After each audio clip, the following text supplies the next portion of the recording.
यशोमती मैया के नंद लाला। अरे मैं भला असत्य क्यों बोलूंगा? अभी अभी यही थे श्रीहरि। हाँ,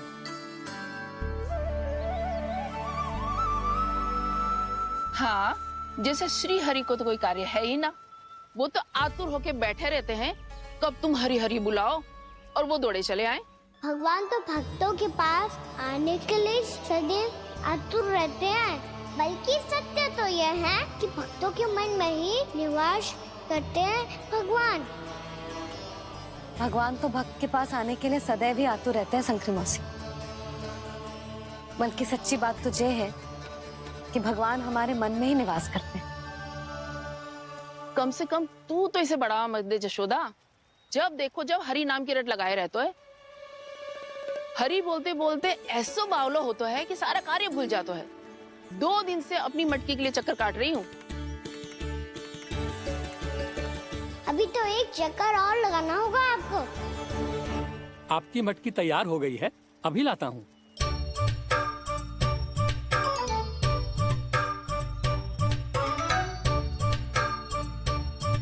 लो जी मटकी।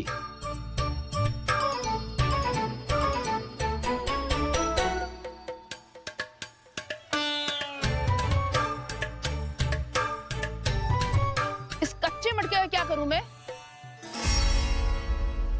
हाँ? पर इसे तो मैंने भट्टी में पकाया था। अब तू ही देख ले कितना ध्यान रहता है इस कार्य पे। और कह तो है कि श्री हरि आते हैं इससे मिलने। हाँ आते हैं और आगे भी आएंगे हमारे श्रीहरि हमसे मिलने। और आके मोक्ष देंगे, है ना? मांगूंगा तो मोक्ष भी दे देंगे, मांगूंगा तो मोक्ष भी दे देंगे, मांगूंगा तो मोक्ष भी दे देंगे। अभी तो ये बता कि तू मुझे मेरी मटकी कब देगो? और मेरी मांग कब पूरी करोगे भोला राम जी? मेरो घड़ा मेरे दिए तो तैयार है ना, कल एकादशी की पूजा और व्रत के लिए। एकादशी का व्रत? हाँ, एकादशी का व्रत। इसे करने से श्री हरि बहुत प्रसन्न होते हैं। अच्छा, फिर तो अभी लाया।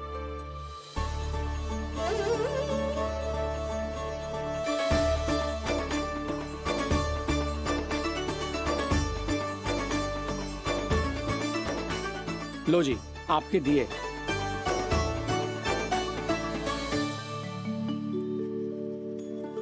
और जो हमने मांगा है वो?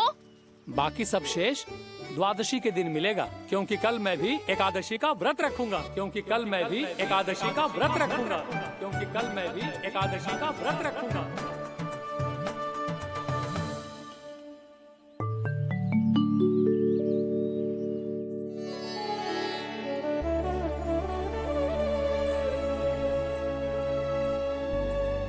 जानकी, फूलों का प्रबंध हुआ कि ना? हाँ भाभी, जे रहे। सदैव विलंब कराती है। पर भाभी इस बार तो फूल समय से ही लाई थी। क्या हुआ जशोदा? अभी तो पूजा की तैयारी ना हुई? देखो ना मौसी, ये जानकी ना कुछ छूट ही जाता है इसके कारण। एकादशी की पूजा और व्रत आते ही जसोदा भाभी इतनी वग्र हो जाती है। ऐसो क्या होगा इस पूजा में?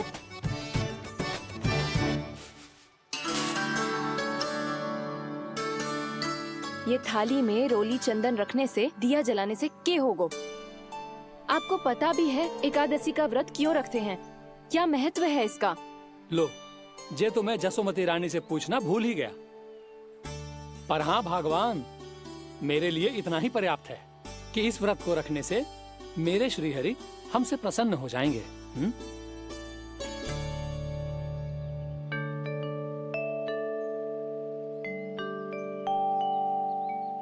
नारायण ही जाने ऐसे कैसे पूजा करते हैं जे श्री हरि की एक मूर्ति तक ना है इनके पास।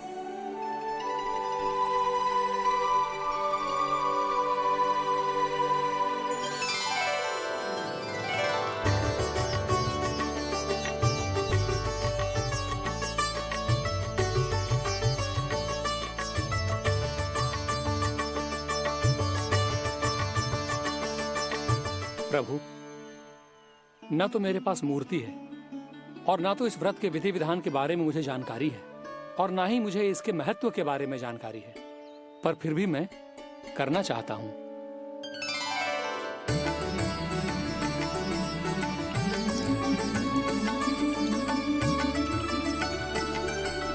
इसीलिए मैं दृढ़ संकल्प लेता हूं, पूरी निष्ठा के साथ, श्रद्धा के साथ और पूरी आस्था के साथ मैं इस व्रत को संपन्न करूंगा।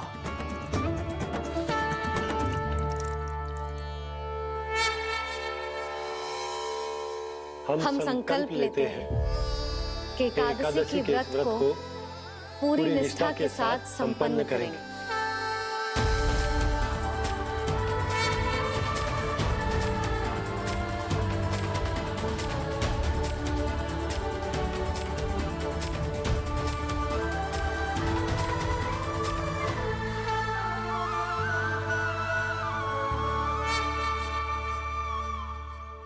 तुलसी जी के पत्ते तो हैं ही ना। श्री नारायण को तुलसी जी के पत्ते के बिना भोग ना चढ़तो है। जानकी, तुलसी के पत्ते कहाँ हैं? भाभी, मैं तो कब से यही पूछना चाह रही थी कि तुलसी के पत्ते लाऊं क्या, पर आप तो व्यस्त थी ना। तुझे कितनी बार समझाओ है ना, यदि तेरे कछु करने से किसी और की कोई हानि ना हो रही हो या किसी के अच्छे कार्य में सहायता हो रही हो तो मुझसे आज्ञा लेने की आवश्यकता ना है। समझ गई भाभी, आगे से जाना उनको। ले अभी लेकर आती हूँ।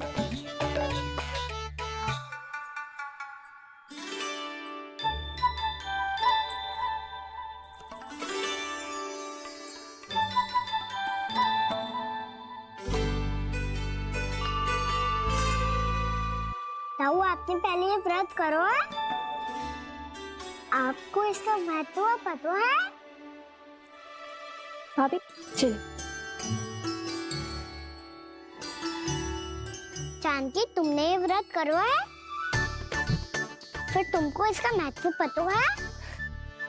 सुमति जी, आपको पता है इसका महत्व? कान्हा, क्यों तंग कर रहे हो सबको? मैया, सबने करो ये व्रत, मुझे भी करना है।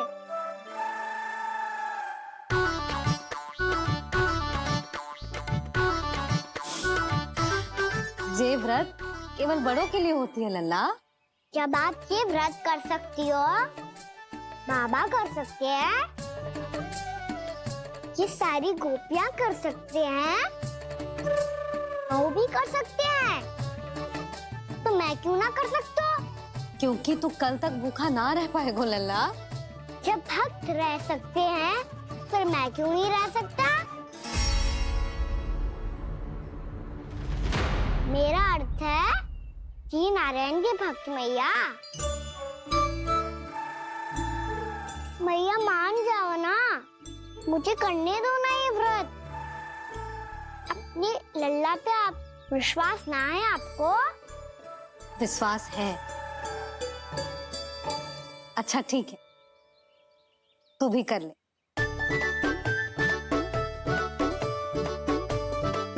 पर मैया, व्रत की कथा तो सुनाओ, मैं तो अबध हूँ ना। मुझे कैसा पता चलेगा कि ये व्रत करते क्यों हैं?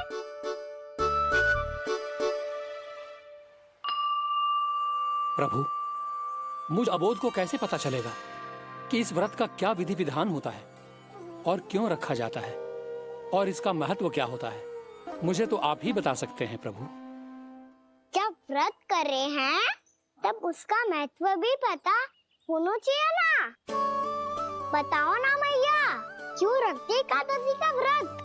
इसके लिए तो तुझे एकादशी की कथा सुननी होगी। सुनेगो ना?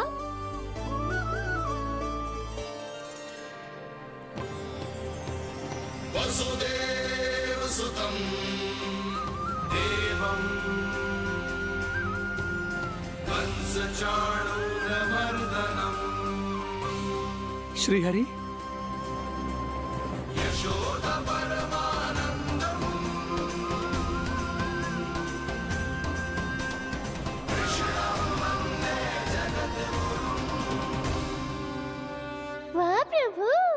अपने भक्तों को एकादशी व्रत का महत्व समझाने का अच्छा उपाय खोज निकाला है आपने।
अब सब जन एकादशी के व्रत की कथा ध्यान से सुनना, तभी जे व्रत पूरा माना जाएगा। समझो लल्ला।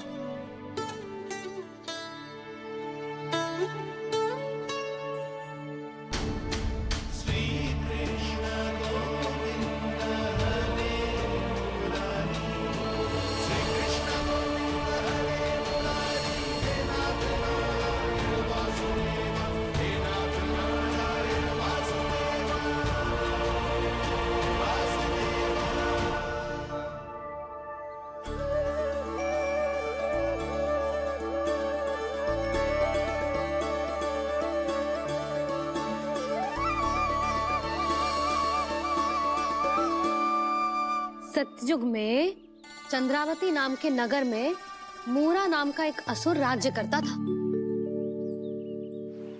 ओम ब्रह्मदेवाय नमः। ओम ब्रह्मदेवाय नमः। ओम ब्रह्मदेवाय नमः। ओम ब्रह्मदेवाय नमः।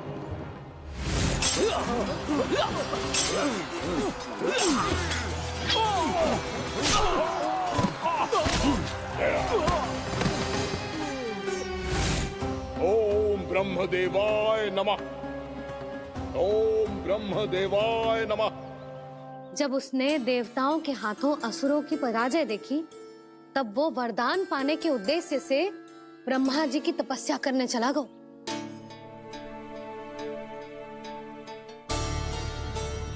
शीघ्र ही मूरा की तपस्या सफल हो गई और ब्रह्मदेव जी उससे प्रसन्न हो गए। ओम ब्रह्मदेवाय नमः। ओम ब्रह्मदेवाय नमः। ओम ब्रह्मदेवाय नमः। ओम ब्रह्मदेवाय नमः। ओम ब्रह्मदेवाय नमः। ओम ब्रह्मदेवाय नमः। ओम ब्रह्मदेवाय नमः। ओम ब्रह्मदेवाय नमः। ओम ब्रह्मदेवाय नमः। मूरा, प्रणाम ब्रह्मदेव। तुम्हारी तपस्या सफल हुई। बोलो, तुम्हें क्या वर चाहिए? सृष्टि के रचयिता ब्रह्मदेव, कृपया मुझे ऐसा वरदान दीजिए जिसकी सहायता से मैं त्रिलोकी विजयी बन जाऊं और कोई देवता मुझे पराजित ना कर सके। यहाँ तक कि देवताओं के रक्षक, सृष्टि के संचालक भगवान श्री विष्णु के लिए भी मैं अपराजय रहूं। तथास्तु, तथास्तु, तथास्तु। प्रणाम ब्रह्मदेव।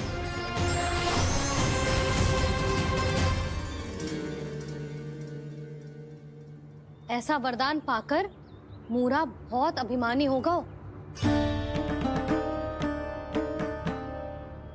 यक्षों, किन्नरों, यहाँ तक कि देवताओं को भी युद्ध के लिए ललकारने लगो, पर किसी ने भी उसकी ललकार को स्वीकार ना करो, क्योंकि सभी उसकी शक्ति से बहुत भयभीत थे और उसके सामने युद्ध किए बिना ही अपनी पराजय स्वीकार करने लगे और फिर दंभ में आके उसने स्वर्ग लोक पर भी आक्रमण कर दिया। और देवराज इंद्र तक को चुनौती दे डाली।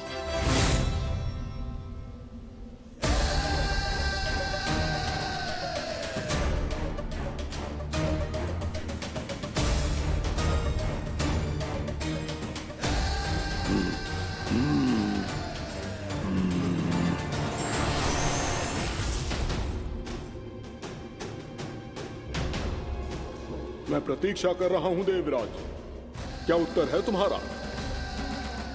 मुझसे युद्ध करोगे या फिर बिना लड़े ही पराजय स्वीकार कर मेरे अधीन हो जाओगे और सौंप दोगे मुझे अपना ये स्वर्ग लोक? सारी शक्ति तुम्हारे मुख में है या कुछ बाहुबल भी है तुम्हारे पास? मैं तुम्हारी चुनौती स्वीकार करता हूं मूरा, मैं तुम्हारी चुनौती स्वीकार करता हूं मूरा।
खैरिए देवगण, असुर राज मुरा को ब्रह्मदेव का आशीर्वाद प्राप्त है।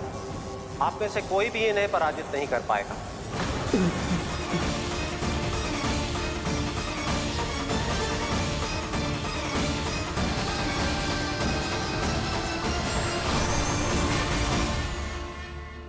एक अवसर और देता हूं देवराज, युद्ध या अधीनता, क्या उत्तर है तुम्हारा देवराज?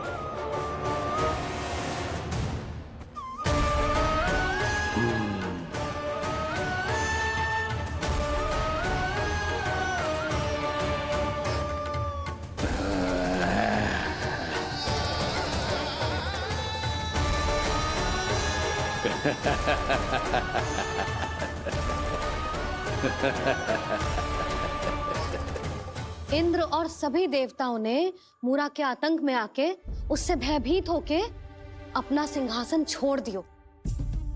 अब मूरा स्वर्ग का अधिपति बन गयो और शीघ्र ही उसने अन्य सभी असुरों को स्वर्ग में निवास करने के लिए आमंत्रित कर दियो। और इस प्रकार से वो धीरे धीरे तीनों लोकों का सम्राट बन गयो। उसे किसी ने रोका नहीं मैया। ना लल्ला, इतना साहस किसी में था ही ना।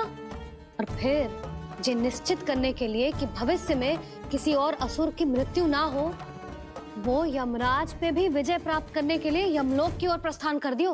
वो तो अपने आप को और सभी असुरों को अमर बनाना चाहता था।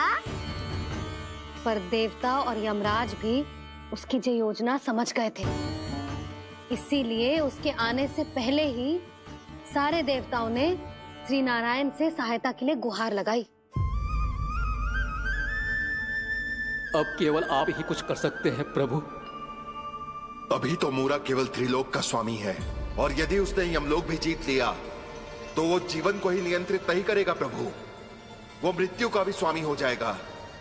ऐसे में पहले सृष्टि का संतुलन तो नष्ट होगा प्रभु, और फिर स्वयं सृष्टि ही नष्ट हो जाएगी। ऐसा नहीं होगा यमदेव, नियति ऐसा होने ही नहीं देगी। विधि रचेगी खेल और मैं बनूंगा माध्यम। असुर राज मुरा का सामना मैं करूंगा। बस आप मुझे चुनौती देने के लिए उसे तैयार कर लीजिए, चाहे उसके लिए आपको साम दाम दंड भेद कोई भी उपाय क्यों ना अपनाना पड़े।